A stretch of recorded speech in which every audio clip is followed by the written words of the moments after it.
Hey friends, hi vibers. We just checked into an Airbnb and I thought it's a really good opportunity actually to do a little bit of raising your vibe, talking about energy and vibration, feng shui sort of thing that I do, because it's a new environment and it's a little bit of an opportunity for you to have a look how I see it when I come in. And even though I can't change the furniture and put it how I would like it, I think this is just a good opportunity for you guys to be able to see some of the things that I see. So I'm going to turn it around and walk so you can have a look, and we'll figure it out as we go. So I've just come in the front door. So there's a bit of a bench here, which is like okay, but it blocks your energy as soon as you walk in. It's a very small apartment, as you'll see, and there's a lot of things in here. So the first thing I want to talk about is this table setting for two. And you can see here it's already set for 2 people. So this is really a great thing if you're wanting to bring a relationship into your life and there's just you one person at the moment. Setting the table for 2 people is a really good idea, because basically you're opening the energy and creating the thoughts that you're going to be sharing dinner with someone. And it's a good thing to sit there when you're feeling good and happy and you're feeling like that you're lighting up a little bit. Don't go and sit there when you feel depressed or lonely or something like that, because it's bringing in that sense of loneliness again. But when you're feeling good and happy and joyous, sit down there and have a meal as though you're going to have a meal with someone else. Otherwise, having it set out like that does that. I noticed something in the bathroom that helps with that, which we'll talk about in a minute when we get in there. Okay, the next thing is, let's have a look on the wall. So you can see these paintings on the wall here. Can you see that? So to me, straight away, my mind says this is stormy seas. It's quite a dark picture in terms of the colouring, and then the boat looks like it's being tossed around. So subconsciously, that says to your mind that there's like uneasy, troubled waters. Here it's sitting at the bay in more of a stillness, but if you look at it, it doesn't look like an abundant picture. It looks sort of old and lonely. So you want to think about those things again, because we have those pictures there that are sort of uneasy, rocky, turbulent times, loneliness, and then we have this table setting. So they're almost sort of cutting each other out in that sense. All right, let's go have a look at some other things and see what we can find. So straight away here, this chair, like I said, it's a small apartment, so I understand that they're trying to get as much in as possible, but this chair is blocking my flow. Like, I can't walk in. So if you imagine that you're like the king or the queen of the environment, I need to be able to walk in. The royalty, they have entrance into their space and into their place where they can just flow. So for me, I'm just going to knock straight into that. The other thing is, because it's a small space, then this table here, the coffee table, you only want that to be maybe half the size.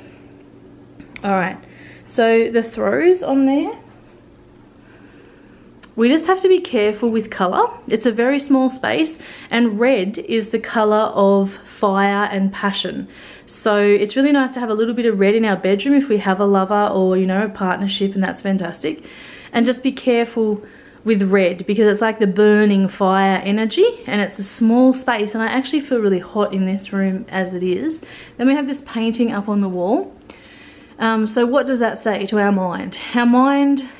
Our subconscious mind doesn't understand the difference between a real thing and like a picture of a thing. So this says, in this room, we have these animals really moving fast. To me, they look like they're running. In a way, it feels a little bit like perhaps an abundance picture in terms of ancient culture. I don't know what this stands for, but that's a little bit what it feels like. But there's a lot of energy and a lot of movement in the running horses and the running bull. And so in such a small space, it's like, I really want to feel calm and peaceful in here, not so much energy in a tiny area. Then we have this other side table, which it's got so many things on it.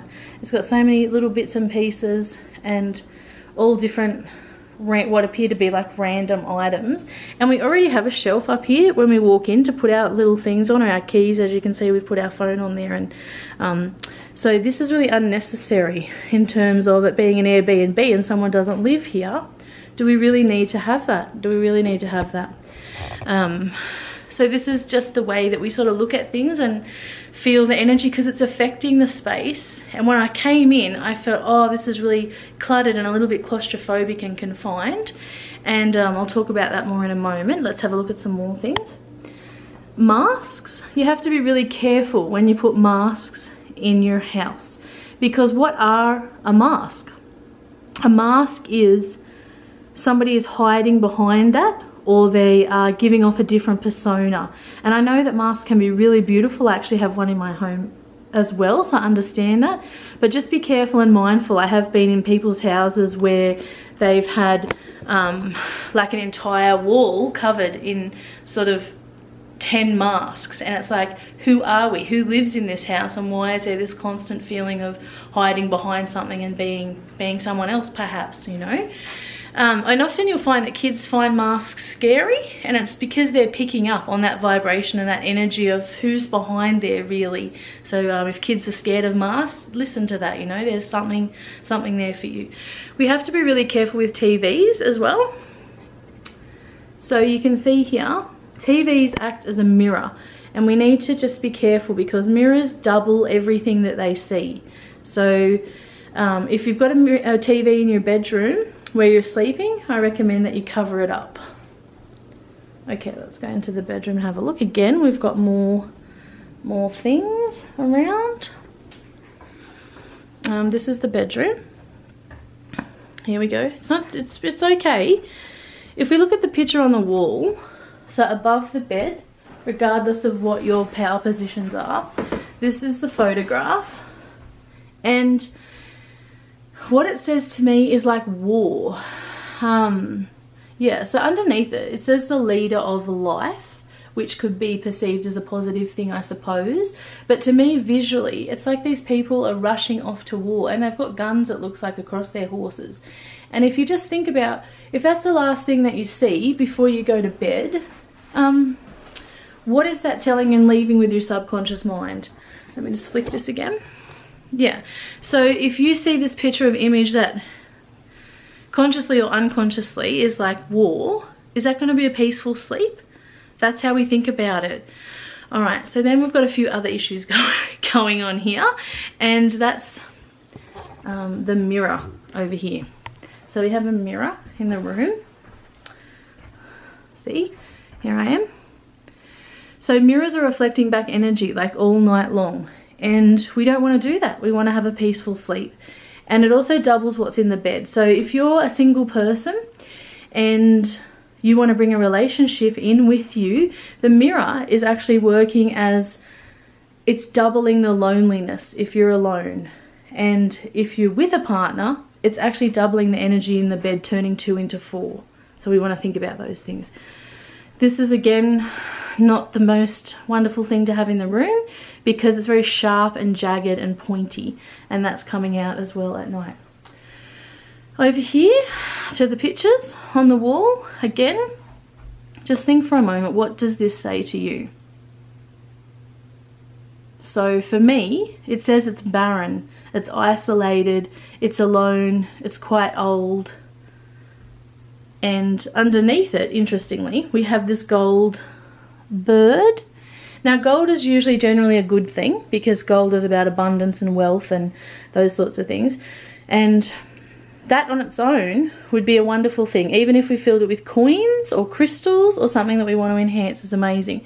Unfortunately here, they've got dried, dead things.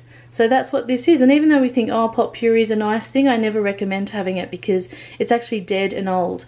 So whilst we have this beautiful golden bird that is bringing about abundance and wealth, we again almost cancel out the energy of that by having this picture above it that's more like barren, and then the dried things inside it. So it almost cancels out any positivity that's coming from that, but you could also say it cancels out perhaps the negativity of what's coming in there. Another thing is these things, these throws or cloths. My mind wants to straighten that. So subconsciously, my mind is saying, fix that up, move it around. Do I want to take it off? Do I want to straighten it out? Does that look right? And this is how we clutter our thoughts and our minds with things that are unnecessary, like that. Yeah. So Feng Shui and raising your vibe and energy is really about understanding that everything we see is affecting us on some sort of vibrational level, and it's taking up space inside our mind and inside our body and inside our life, because on the unconscious level everything is making a point and we're storing it in some part of us. And worrying about straightening out, you know, the rug or those throws is just a waste of time and space and energy inside of you. So if we can eliminate some of that, it frees up all of this mental space to just get on with the life that you want to have. And that's why this is a really important thing to do. And this is why this is level 1 of raising your vibe. It's like, just zen out your environment, and when you do that, watch the space that opens up in your mind for other things. Okay, so when I come into this room, when I sit here, let's see if you can understand what I'm saying. When I sit here in this chair, I'm looking at everything. So we've got plates on the wall up there, and even though I might just be sitting here thinking I'm thinking nothing or thinking about something else, every one of these objects in this camera view right now is bouncing back onto me, and it's telling me something, and then I'm responding to it in some sort of way. I like it, I don't like it, what's that for, where did that come from, what's the history of that piece? And that's just a clutter. It's a clutter in your mind. And it's like, okay, if we just remove all of that, I now have all of this freedom in my own mind to think about the things I really want to. And when I sit here, I feel overwhelmed because everywhere I look, there is something. There's something that my mind is resting on, even if it's only for a split second. So that's what that's about. And that's why the practice of Zen is such a good thing. Let's just go into the bathroom lastly. Now here's what I wanted to say to you again about if you want to bring a relationship in. This is a really nice touch. So we have 2 towels, 2 hand towels and face washes. So again, you can do something like that if you want to bring a relationship into your life. And it also works with leaving a space in your cupboard if you want to bring the clothes in. All right, let's have a look at this one. This one is a picture of a bathroom, which is funny because we're in a bathroom. So why do we need a picture of a bathroom? My thoughts about this would be, this bathroom here is the bathroom that the person who owns this house might perhaps love to have. So perhaps that's his or her, probably her, ideal bathroom scene, which is lovely and it's beautiful. And we think visioning and vision boarding, put this up here and then we can draw that into our life, because she already has a shower and a bath. It's not that fab, but it's okay. And this is the perfect dream. The problem with hanging that there is, here's the toilet below it. And what happens when we put something above a toilet is the energy is actually flowing down and getting washed down the drain with it. So while we think this is a great vision boarding, I want to bring that into my life and the home that goes with it, every time this toilet is flushed, down it goes with it. Above it as well, again, we've got this dried out things. And so even though you could perceive it one way and say there's the squirrels, they've got this bunch of nuts and so they're abundant. Again, if that's your thought and feeling on the person who placed it here, we have to consider always the person who places it, what is their thoughts and their intention on it. So it could be an abundance, however, it's getting flushed down the toilet every time that happens. For me, I just really try never to use anything dry or dead or whatever, because that's old energy, that's old. Okay, let's have a look on the sink. It's not too bad, it's still cluttered for what I would prefer.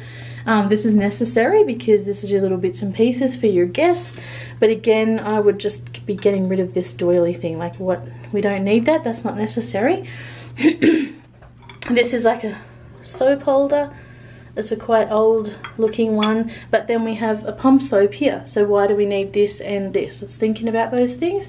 And then again, a love of this dried things, which do smell quite nice, and sometimes it is good to have nice smelling things in the bathroom because obviously we want to be eliminating some of the smell that's there, but it's just thinking about, is that working and how is that working? So that's that's a little opportunity to see how I feel when I come into a house. So this little Airbnb, I'm really grateful and happy that Graham and I are here. It's amazing. It's much better than a motel room. It's very sterile. But when you have a place for accommodation, I really recommend that you zen it more. I know you want to show parts of your personality, because we too have had a B&B, and you want to show a little bit of your own personality and your touch, or of the environment where the people are staying if they're visiting and traveling. But just remember, they don't want to be consumed by your mind. When we come into a place, we want to feel just welcomed, and that there's space to actually breathe and put our own personal aspects into it. So I just wanted to share with you a few of those tips about vibration and energy and placement to help you in your own home if you want to shift a few things or change them, or see how your mind might be seeing all of that and cluttering it up. Yeah, so hope that's helpful. Love you guys. Bye.